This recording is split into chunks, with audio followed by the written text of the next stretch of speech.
아미쉬 사람들은 단순한 옷차림, 말이 끄는 마차, 기술에 대한 거부감으로 전 세계적으로 유명합니다. 겉으로 보기에 그들은 21세기의 소음에서 벗어나 평화로운 삶을 사는 것처럼 보인다. 하지만 그들의 문이 닫힌 공동체 내부에서는 외부인의 귀에 결코 전해지지 않는 불안한 이야기들이 퍼져나갑니다.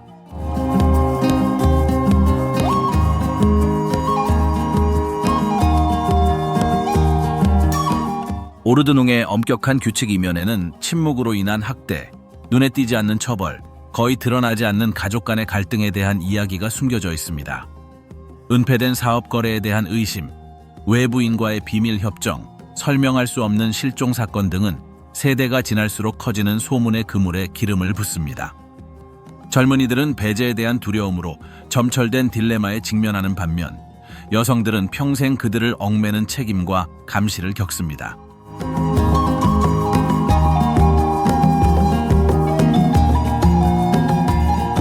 모든 일은 건드릴 수 없을 것처럼 보이는 질서의 외관 아래에서 일어납니다.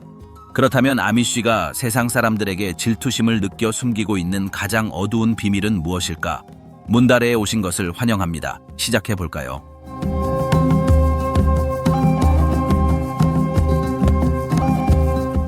기원, 박해받던 것에서 고립된 것으로 16세기에 유럽은 종교적 혼란을 겪고 있었습니다. 다양한 개혁 운동은 가톨릭 교회와 공식적인 개신교 기관의 과잉 행위로 간주되어 이에 대응하여 일어났습니다. 그 중에서도 두드러진 종파는 제세례파로 성인에게만 세례를 베풀어야 한다고 주장하고 신앙과 정치를 엄격히 분리해야 한다고 주장했습니다. 이 집단은 곧 사회와 교회 당국으로부터 박해를 받았고 기존 질서에 대한 위협으로 간주되었습니다. 이러한 줄기에서 평화, 폭력 거부, 엄격한 공동체 생활을 주창한 네덜란드 사제 메노 시몬스의 영감을 받은 메노나이트가 등장했습니다. 하지만 메노나이트 교인들 모두가 행복했던 것은 아닙니다. 스위스 지도자인 야콥 아만은 공동체의 원칙이 완화되었다고 믿었습니다. 17세기 후반, 암만은 메노나이트와 결별하고 공동체 생활, 고립, 순종에 대해 훨씬 더 엄격한 접근 방식을 제안했습니다. 그를 따른 사람들은 아미쉬로 알려지게 되었습니다. 분리 후에도 압력은 멈추지 않았습니다. 스위스, 알자스, 독일 남부 등의 지역에서 아미쉬는 토지 몰수, 벌금 추방, 정치적 통제 시도에 직면했습니다. 당국은 그들의 관습을 지역사회의 구조에 대한 도전으로 보았고 그들의 관습은 불편한 것으로 여겼습니다. 이런 상황에 직면하여 많은 가족들은 외부의 간섭 없이 자신의 신념을 지킬 수 있는 곳을 찾아 이민을 선택했습니다. 종교적 자유를 약속하는 북미가 그러한 기회를 제공했습니다. 최초의 아미쉬 식민지는 18세기에 펜실베이니아에 정착했습니다. 그들은 처음부터 도시 환경과 현대성을 거부했을 뿐만 아니라 자급자족 모델이라는 점에서도 주목을 받았습니다. 그들은 땅을 경작하고 직접 집을 짓고 가축을 키우고 소비하는 거의 모든 것을 직접 만들었습니다. 펜실베이니아 더치로 알려진 지역 방언은 정체성을 강화하는 한편 내부 교류 네트워크는 지역 경제를 강화했습니다. 외부인과의 상호작용은 최소화되었고 자신의 주변 환경을 중심으로 삶을 유지했습니다. 이러한 분리는 단지 내부적인 선택이 아니었습니다.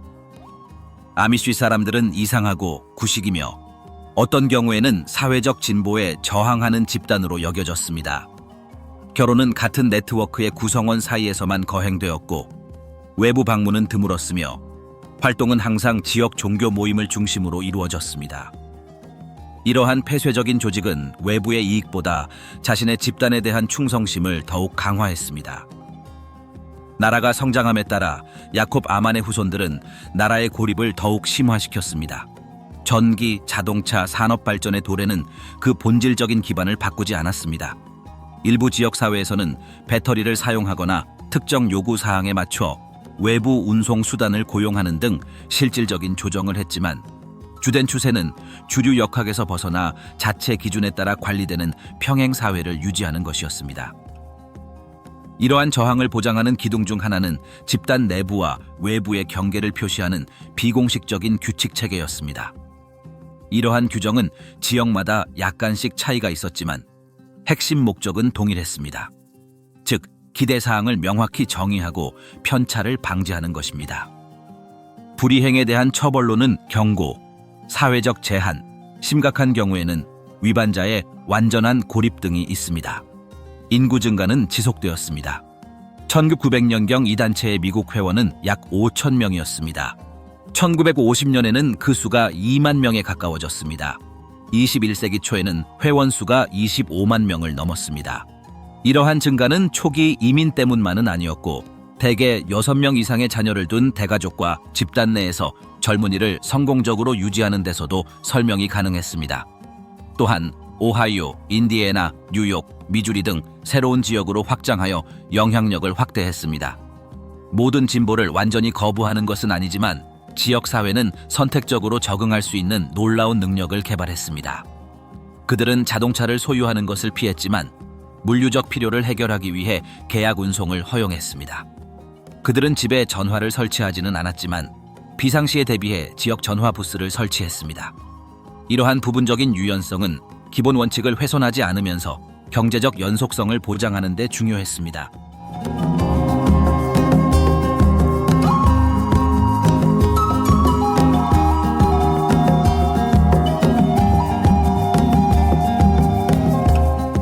보이지 않는 규칙, 오르드눅 처벌, 내부 통제.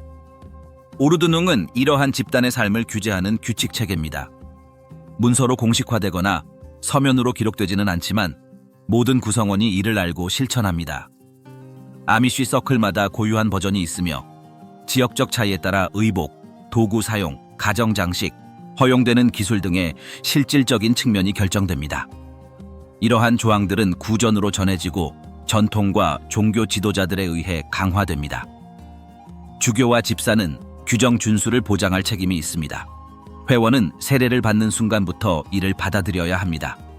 다른 교회에서는 규칙이 영적인 문제에만 초점을 맞추지만 이곳의 규범은 일상생활의 모든 세부 사항을 포괄합니다. 이 규칙은 당신이 어떻게 옷을 입어야 하는지를 정의합니다. 여성들은 무늬나 장식이 없는 단순하고 어두운 톤의 드레스를 입습니다. 눈에 띄는 단추나 지퍼는 허용되지 않습니다. 남자들은 단정한 바지, 멜빵, 챙이, 넓은 모자, 심플한 셔츠를 입습니다. 신발은 표시나 장식 요소가 없는 기능적인 디자인을 따릅니다. 핵심 원칙은 겸손이며 허영심이나 사치의 상징을 피하는 것입니다. 운송 또한 규제됩니다. 이 지역의 주민들은 개인차를 사용하지 않습니다. 그들은 벅이라고 불리는 말이 끄는 마차를 타고 여행합니다. 그들은 때때로 의료 방문이나 사업 활동 등을 위해 장거리를 운행하기 위해 외부 운전자를 고용하기도 합니다. 이 자료는 내부적 가치를 손상시키지 않는 경우에만 허용됩니다. 자동차를 소유하고 직접 사용하는 것은 규정에 어긋나는 것으로 간주됩니다. 국내에서는 공공전력망에 연결된 전기 사용이 금지되어 있습니다. 가족들은 특정한 작업을 위해 석유 램프, 배터리로 작동하는 손전등, 가솔린으로 작동하는 발전기를 사용합니다. 주방에서는 가스나 나무를 사용합니다. 가구는 단정하고 실용적인 스타일을 유지하고 있습니다. 장식 요소는 최소화하고 가족 사진이나 큰 거울은 피합니다. 목표는 가족과 신앙에 초점을 맞춘 단순한 분위기를 유지하는 것입니다. 규제 시스템은 교육에도 적용됩니다. 미성년자는 14세가 될 때까지 기숙학교에 다닙니다. 이 기간이 지나면 그들은 정규 교육을 포기하고 농업, 수공예, 가사노동에 헌신하게 됩니다. 커뮤니티 칼리지에는 고등교육, 고급 과목, 기술 교육이 포함되지 않습니다. 가르치는 과목은 독서, 쓰기, 기본 산수, 종교, 공유된 도덕 원칙에 중점을 둡니다. 사회생활은 신중하게 구분됩니다. 활동에는 종교 모임, 공동체 식사, 헛간 세우기와 같은 집단 노동, 중요한 날짜와 관련된 축하 행사 등이 포함됩니다. 우정과 결혼은 오직 같은 환경 내에서만 이루어진다. 외부 세계와의 상호작용은 최소화되고 엄격하게 규제됩니다. 이 모델은 문화적 고립을 강화하여 집단을 위험하다고 여겨지는 외부의 영향으로부터 보호합니다. 불이행에 대한 처벌은 심각도에 따라 다릅니다. 처음에는 개인 경고가 적용됩니다. 그 사람이 계속 저항하면 종교 지도자들이 그 사람을 소환하여 추가 조치를 결정합니다. 가장 심각한 제재는 파문으로 모든 지역 사회 활동에서 공식적으로 제외되는 것을 의미합니다. 파문당한 사람은 식사나 사교 모임에 참석할 수 없으며 가까운 가족이라도 접촉을 제한해야 합니다. 이 시스템은 완전히 동질적이지 않습니다. 일부 지역에서는 야외 전화 부스에 설치된 전화나 가솔린으로 구동되는 농기계 등 상업적 목적으로 특정 기술을 사용하는 것을 허용합니다. 다른 사람들은 훨씬 더 엄격해서 불필요하다고 여겨지는 혁신은 모두 거부합니다. 무엇을 받아들이고 무엇을 거부할 것인지에 대한 결정은 전통과 경제적 생존 사이의 균형을 유지하려고 집단적으로 내려진다. 오르드능은 정체성 기능을 수행한다. 이는 누가 집단의 진정으로 속하는지, 누가 핵심 가치에서 벗어났는지 정의합니다. 이러한 규칙을 유지하는 것은 영혼, 가족, 그리고 내면의 안정을 보호하는 방법으로 여겨진다. 이러한 규칙의 틀을 통해 각 구성원은 공유된 목적에 따라 행동하도록 보장받으며 이를 통해 그룹의 응집력이 강화됩니다.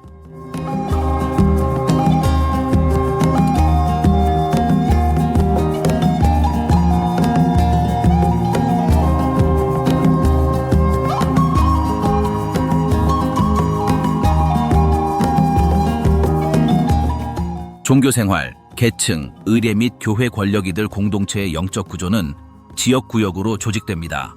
각 지구에는 농장의 규모와 인구 밀도에 따라 2040가구가 살고 있습니다.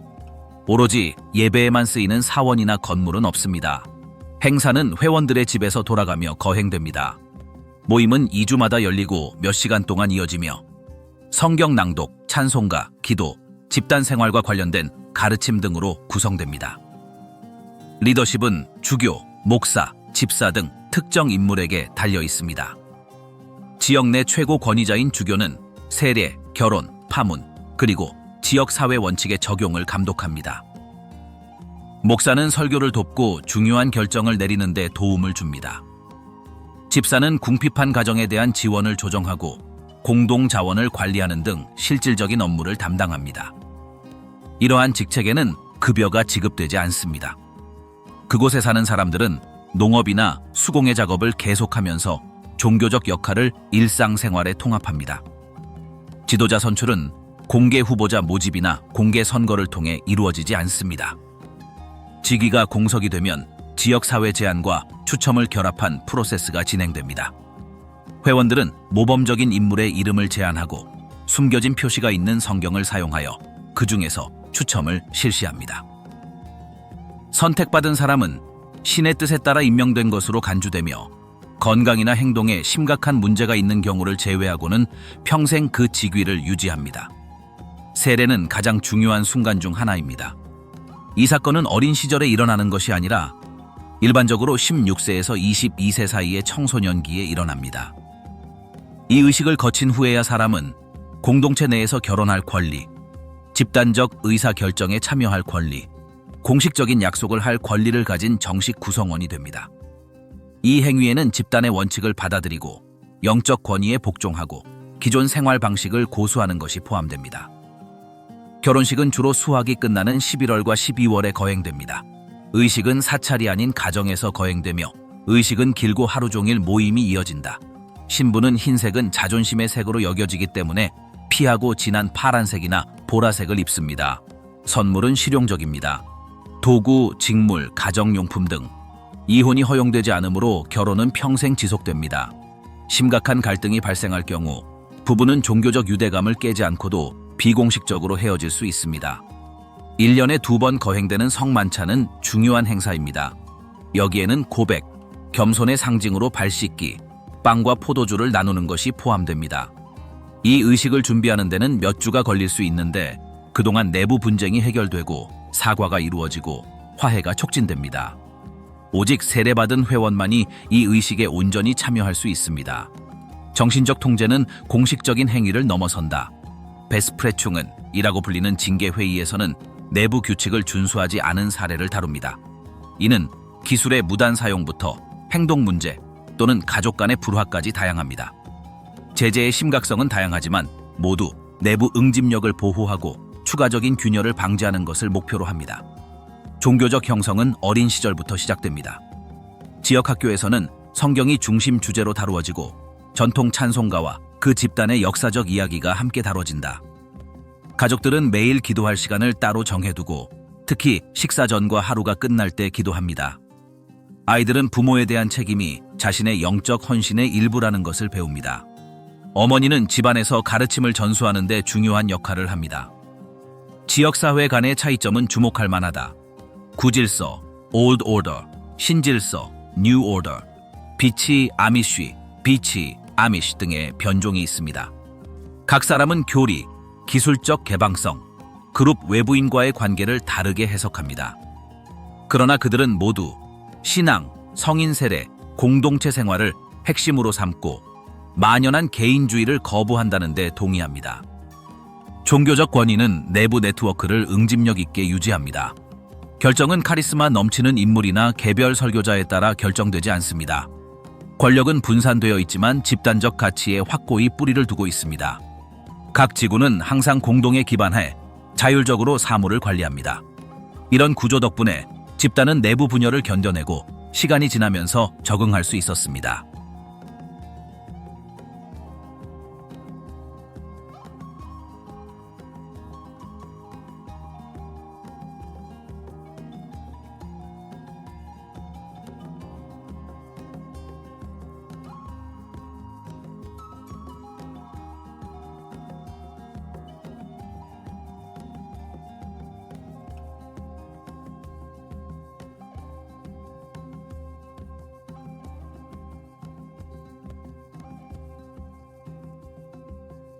어린 시절, 일, 교육, 그리고 침묵.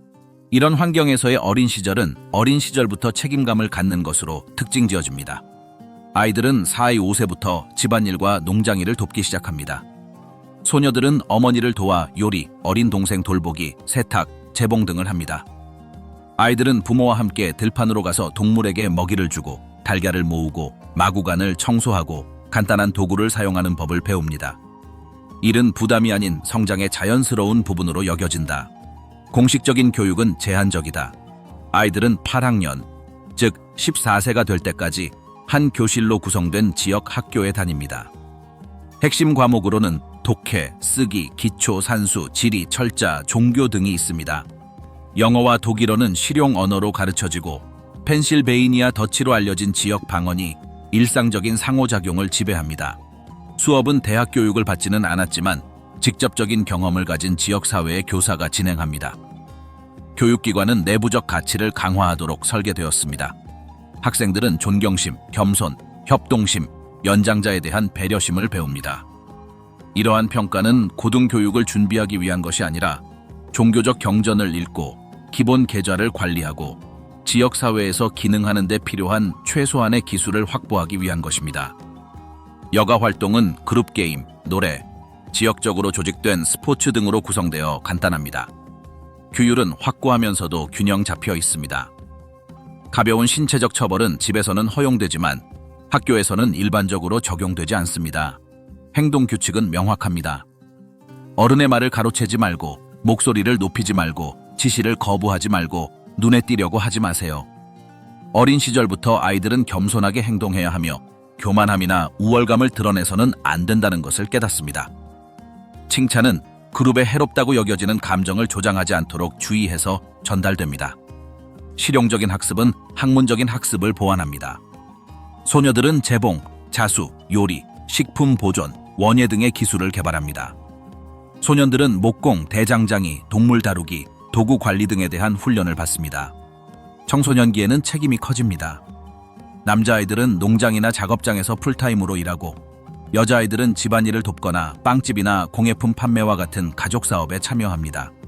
우정은 주로 지역 내에서 형성됩니다. 아이들은 어른의 감독하에 숨바꼭질, 경주, 노래 등을 하며 함께 놀습니다. 여자아이들은 엄마와 함께 얼굴 없는 인형을 만들고 남자아이들은 나무로 만든 장난감을 직접 만든다.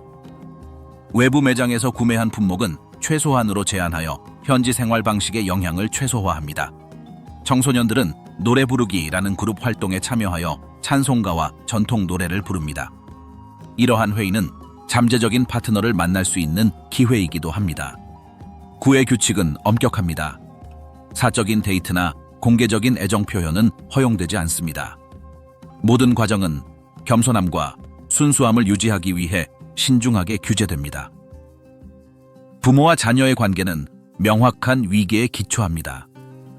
부모는 의심할 여지 없는 권위를 지닌 인물이며 특히 아버지는 가정의 수장입니다. 어머니는 주요 보호자이자 조기 교육자 역할을 하며 자녀가 규칙을 이해하고 허용된 경계 내에서 지내도록 합니다. 주거 환경의 변화, 재정 문제, 심각한 징계 사항 등과 같은 중요한 결정은 필요할 경우 종교 지도자와 협의하여 아버지가 내립니다.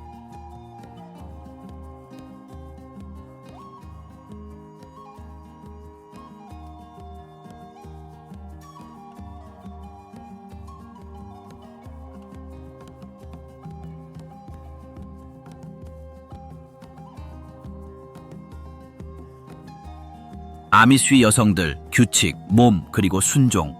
이러한 공동체의 여성들은 일상생활의 모든 측면을 결정하는 특정한 일련의 규칙에 따라 생활합니다. 어린 시절부터 그들은 주변 환경이 정한 기준에 따라 옷을 입고 행동하고 일하는 법을 배웁니다. 옷은 단순하고 차분한 색상이며 장식이나 무늬가 없습니다. 잠금 장치에는 핀이나 후크를 사용하는 반면 눈에 보이는 단추와 지퍼는 허영심과 연관되기 때문에 금지됩니다. 머리카락을 자르지 않고 결혼 여부에 따라 흰색이나 검은색 모자로 모아서 보관합니다. 보석류는 허용되지 않으며 결혼 반지도 허용되지 않습니다. 여성의 역할은 가족을 중심으로 이루어진다. 집안일을 담당하는 사람들은 아이를 키우고 집안을 관리하고 식사를 준비하고 재봉을 하고 노인을 돌봅니다. 소녀들은 어릴 때부터 집안일에 참여하여 요리, 바느질, 농산물 보존, 아이 돌보기 등을 배웁니다. 청소년기에는 가족 일상에 대한 전적인 책임을 맡고 어머니와 자매들과 함께 일하며 일의 연속성을 확보합니다. 결혼은 영구적인 약속으로 간주됩니다.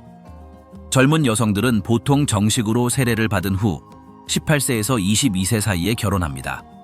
비밀스러운 데이트나 긴 구애는 없습니다. 구애는 주로 노래 부르기와 같은 집단 모임에서 감독하에 이루어집니다. 아내는 약혼을 하면 남편의 결정을 받아들이고 가사의 의무를 다한다.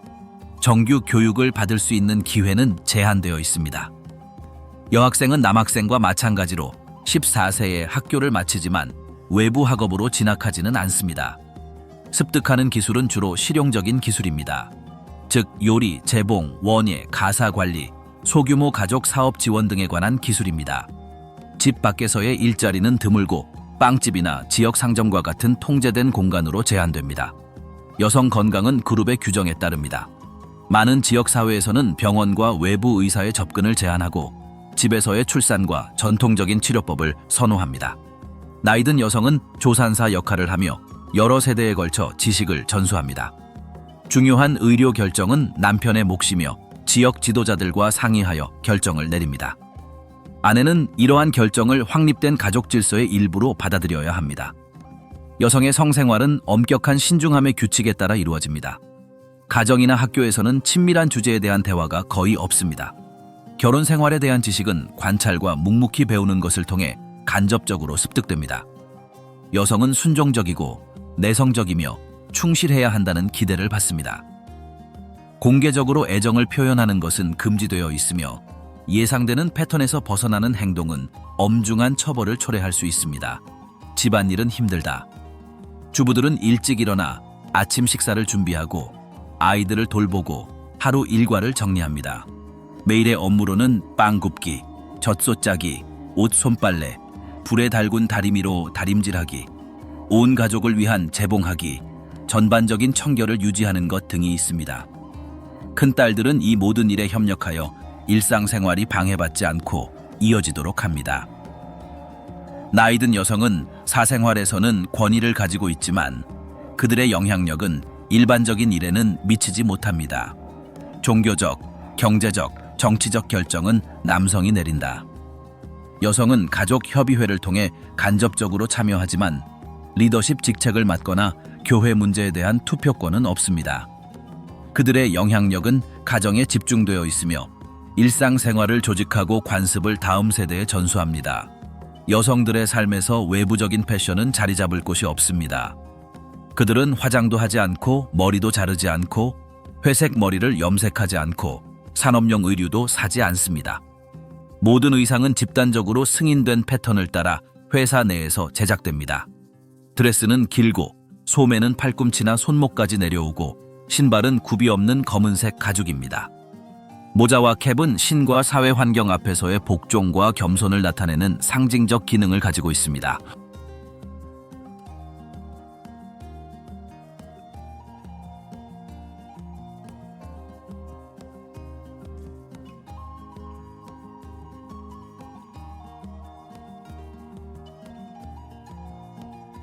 아미쉬 남성들 1. 리더십 그리고 의무. 이러한 공동체에서 남성은 집단 구조 내에서 중심적인 기능을 수행합니다. 어린 나이부터 1. 가족, 영적 책임을 맡을 준비가 되어 있습니다. 아이들은 5, 6세부터 부모와 함께 농사일에 참여하며 쟁기질, 동물 돌보기, 목조 구조물 만들기, 도구 수리하기를 배웁니다. 육체노동은 남성 발달의 필수적인 부분으로 평가되며 가족을 부양할 수 있는 능력은 헌신과 성숙의 척도로 여겨진다. 여성의 경우와 마찬가지로 교육에 대한 접근성도 제한적입니다. 어린이들은 14세가 될 때까지 지역 학교에 다니며 기본적인 독해, 쓰기, 수학 능력을 습득합니다. 이 기간이 지나면 그들은 정식적인 학업 훈련을 포기하고 농장, 목공 작업장, 대장간 또는 가족 사업에서 전업으로 일하게 됩니다. 외부 인증이나 공식적인 교육 없이도 실무 기술은 대대로 전수됩니다. 생계를 책임지는 역할은 전적으로 남성에게 있다. 그들은 가계 재정을 관리하고 경제적 결정을 내리고 지역 사회 문제에서 가족을 대표합니다. 이 작업에는 집약 농업, 수공예 가구 제작, 유제품 생산, 금속 구조물 및 도구 제작이 포함됩니다. 남성은 가격 협상, 외부 시장에서의 제품 판매, 가족 단위의 소득 창출 활동 조정 등의 역할을 담당합니다. 종교적 지도력은 남성에게만 부여됩니다. 그들만이 주교, 목사, 집사의 직분을 맡아 의식을 주관하고 지역사회의 규칙을 시행할 수 있습니다.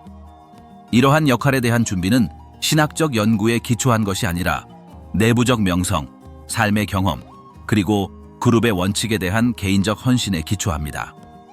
지도자들은 회중에서 추천한 사람들 중에서 추첨을 통해 선출되며 그 결과는 신의 뜻이라고 가정합니다. 결혼은 성인의 의무로 여겨진다.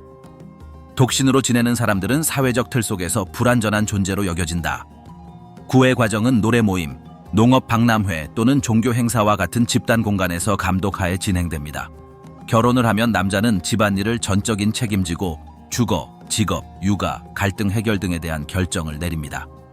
충실함과 끊임없는 공급은 남성적 모델의 기둥입니다. 도구를 다루고 제한된 기술을 사용하는 일은 남자의 몫이다. 현대의 많은 진보가 거부되기는 하지만 가솔린 발전기, 공합 공구, 전자 부품이 없는 농업기계 등 특정 기계 장비의 사용은 허용됩니다. 남성은 이 장비를 작동 상태로 유지하고 농장과 작업장의 생산성을 보장하는 일을 담당합니다.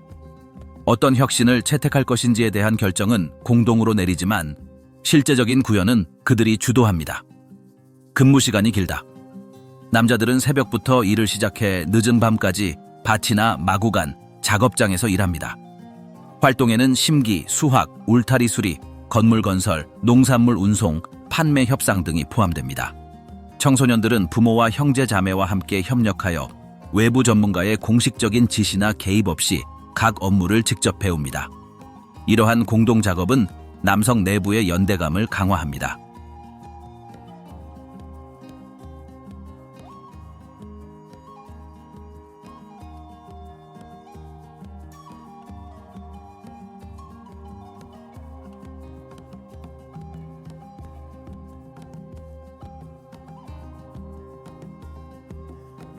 학대와 폭력, 묻힌 비밀 폐쇄된 환경 내에서 사회 통제 메커니즘은 눈에 보이는 규범을 규제할 뿐만 아니라 내부 갈등을 침묵시키기도 합니다. 신체적, 정서적, 성적 학대에 대한 보고는 거의 드러나지 않습니다. 피해자들은 대부분 여성과 미성년자이며 침묵을 깨기 어렵게 만드는 문화적, 가족적, 종교적 장벽에 직면해 있습니다. 지역 지도자와 대가족을 중심으로 한 권력 구조는 스캔들을 피하고 집단의 명예를 보호하기 위해 불만을 최소화합니다. 외부 서비스에 대한 접근이 제한되면 이러한 상황은 더욱 악화됩니다. 많은 지역에서 회원들은 병원, 사회복지사, 국가당국을 피하고 서클 내에서 문제를 해결하는 것을 선호합니다.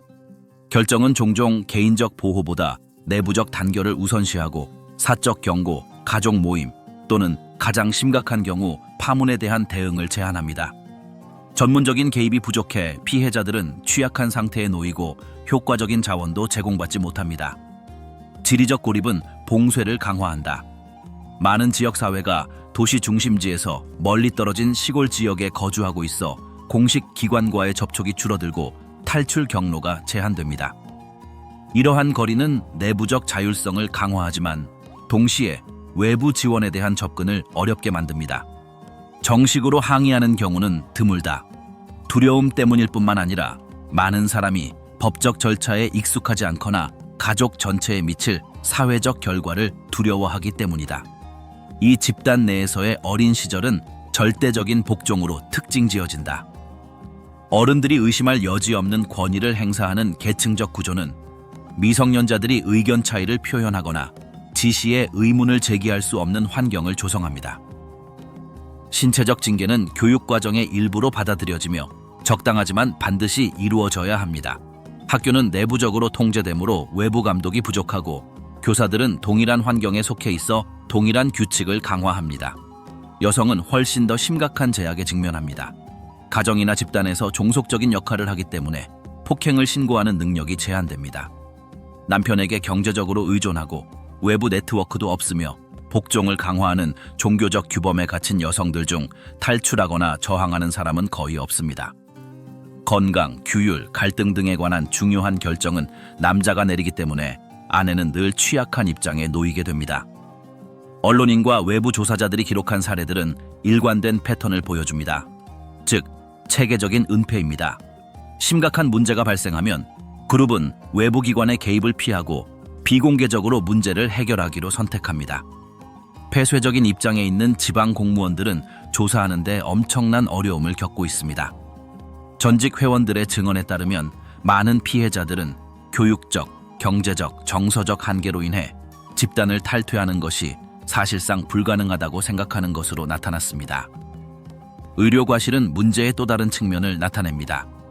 많은 경우 가족들은 종교적 이유로 치료를 거부하는데 이로 인해 자녀가 예방 가능한 질병과 합병증에 노출됩니다.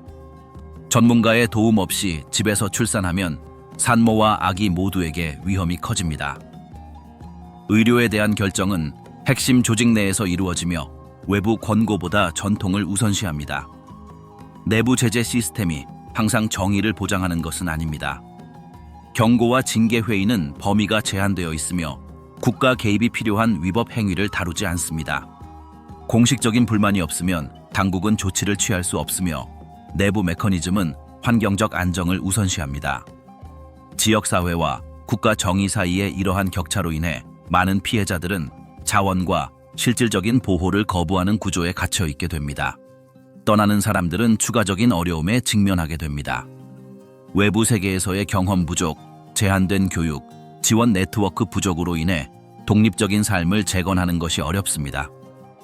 전직 회원들의 증언에 따르면 그들은 외로움, 경제적 어려움, 완전히 다른 환경에 적응하는 데 어려움을 겪는 것으로 나타났습니다. 외부 네트워크는 존재하지만 탈출하는 사람들의 모든 감정적, 법적, 실질적 요구를 충족시키지 못하는 경우가 많습니다.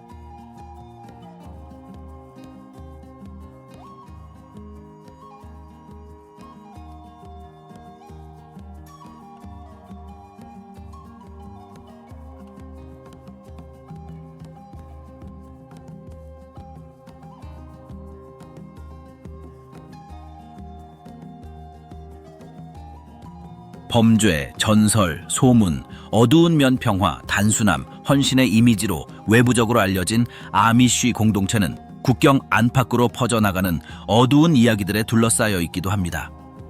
그중 많은 것은 확인하기 어렵지만 이러한 폐쇄된 환경을 둘러싼 상상의 일부입니다. 지역적 전설, 불법 행위에 대한 소문, 은폐 의혹 등은 대중이 생각하는 순수함과는 대조되는 신비감을 조성합니다. 일부 외부 보고서에는 개별 회원이 신고되지 않은 농산물 불법 거래, 노동 규정 위반, 세금 탈루 등 불법 행위에 연루된 사례가 언급되어 있습니다. 이러한 관행은 명시적인 지역사회의 결정에서 비롯된 것이 아니라 경제적 자율성을 유지하고 국가의 개입을 피하려는 가족 행동에서 비롯됩니다. 지리적, 문화적 고립으로 인해 공식적인 감시가 어렵고 이로 인해 특정 활동이 주목받지 못하는 공간이 생깁니다. 외부 밀수망이나 조직범죄와의 연계에 대한 이야기는 검증하기 어렵지만 지역 뉴스 기사와 논평에서는 등장합니다. 그룹 외부의 중개자들이 아미쉬 농장과 작업장을 이용해 등록되지 않은 상품을 운반하는 사례가 보고되었으며 이러한 커뮤니티에 대한 정직성에 대한 평판을 이용하고 있습니다. 폐쇄적인 구조와 외부 당국에 대한 불신으로 인해 일부 경제 움직임은 별다른 감독 없이 발생하기 쉽습니다. 내부 전설 역시 사회 구조의 일부입니다. 어떤 이야기에서는 규칙을 어긴 사람에게 비밀리에 형벌을 내렸다는 내용, 설명할 수 없는 실종 사건에 대한 이야기, 먼 지역에 여전히 남아있는 고대 의식에 대한 소문 등이 전해진다. 이러한 서사들은 문서적 증거가 부족하지만 눈에 보이는 규칙이 현실의 일부일 뿐이라는 세상의 인식을 강화합니다. 공적인 삶과 숨겨진 이야기 사이의 대조는 외부인의 호기심을 불러일으키는 신비로운 공간을 만들어낸다. 집단과 외부 세계 사이의 긴장으로 인해 예상치 못한 동맹에 대한 소문도 나왔습니다.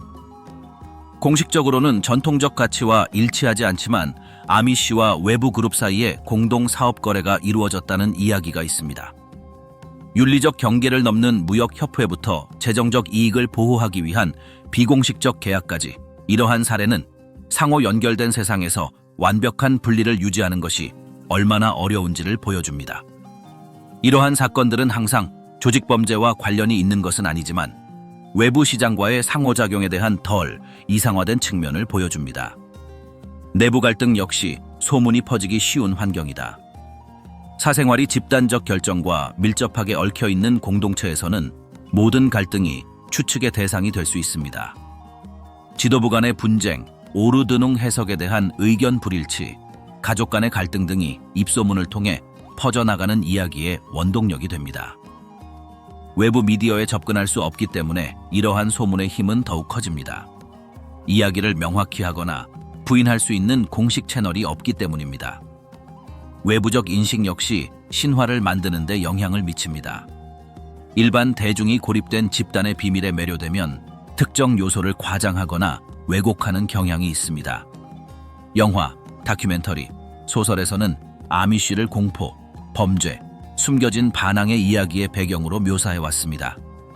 이러한 표현 중 다수는 일상생활과 맞지 않지만 이러한 환경이 외부에서 어떻게 인식되는지에 영향을 미쳐 겉보기의 단순함과 지하의 어둠이라는 이중적 이미지를 만들어냅니다.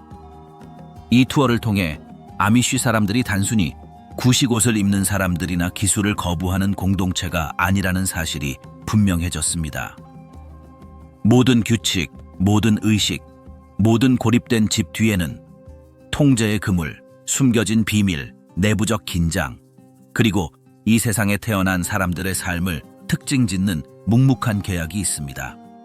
고립은 지리적인 이유만이 아니다. 이는 각 구성원을 정의하는 감정적, 사회적, 문화적 장벽입니다. 기록되지 않은 규칙, 가혹한 제재, 알려지지 않은 이야기, 묻힌 역사는 평온한 겉모습 아래에 모든 단계, 모든 결정, 모든 관계를 규제하는 복잡한 시스템이 있다는 것을 보여줍니다. 아미쉬의 가장 어두운 비밀을 이해하려면 그들의 고립이 그들을 외부 세계로부터 보호할 뿐만 아니라 소수의 사람만이 가까이서 관찰할 수 있는 역학을 포함하고 있으며 그들의 손을 거치는 모든 삶에 깊은 흔적을 남긴다는 것을 깨달아야 합니다.